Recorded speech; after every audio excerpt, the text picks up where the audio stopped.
From the phone in your hands to a rover exploring Mars, there's this invisible force, this silent engine that's pretty much driving our modern world.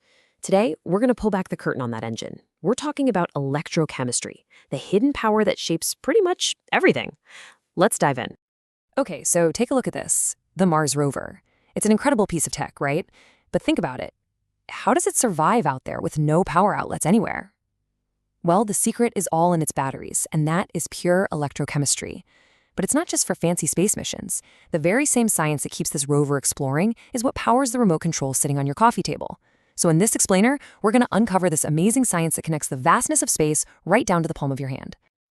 So, how does this magic actually happen?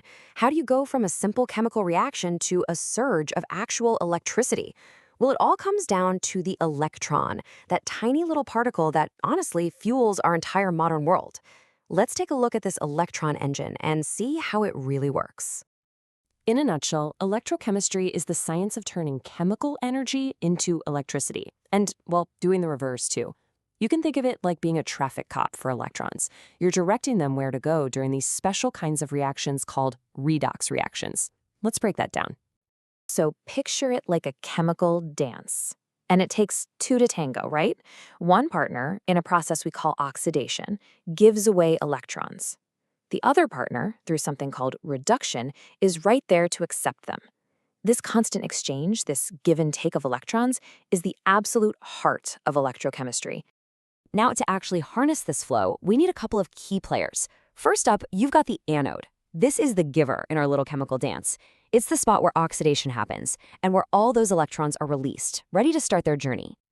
And on the other side of the dance floor, we have the cathode. This is our taker. It's where reduction happens, and it eagerly welcomes those electrons coming over. That journey, the movement of electrons from the anode to the cathode, that's what we know as an electric current. Now, I know, these terms can get a little confusing, but here's a super handy trick to keep them straight. Anode and oxidation both start with vowels. Cathode and reduction, they both start with consonants. It sounds simple, but trust me, it's a lifesaver. And here it is, the whole process in action. This is a classic Daniell cell. See on the left? That zinc is our anode. It's giving up its electrons. Those electrons then race through the wire, lighting up that bulb before they're accepted by the copper cathode on the right. And just like that, a simple chemical reaction has been turned into light. It's incredible. But what makes those electrons want to move in the first place? Well, it's a force we call electric potential or voltage. A great way to think about it is like a waterfall. Water naturally flows from a high place to a low place, right? It's just gravity. Electrons do pretty much the same thing, flowing from a high electric potential to a lower one. Okay, so we've got the basic science down. Now, let's connect this all to something we use every single day, the battery. We're going to take a look at the energy in your pocket and really see what makes these little powerhouses tick. So, what is a battery really? Well, it's just one of these electrochemical cells, a Voltaic cell to be specific, all packaged up and ready to go. It's like a tiny, self-contained power plant, just waiting to release its stored chemical energy whenever you need it. And you've definitely seen both of these kinds. The old school zinc-carbon battery, the kind you'd find in a big, heavy flashlight, it used a carbon rod inside. But today's alkaline batteries, the ones in pretty much everything, they've gotten rid of that rod. That allows them to be way smaller and more efficient. And get this is pretty wild. You can actually make a working battery at home right now with a lemon, a penny, and a zinc-coated nail.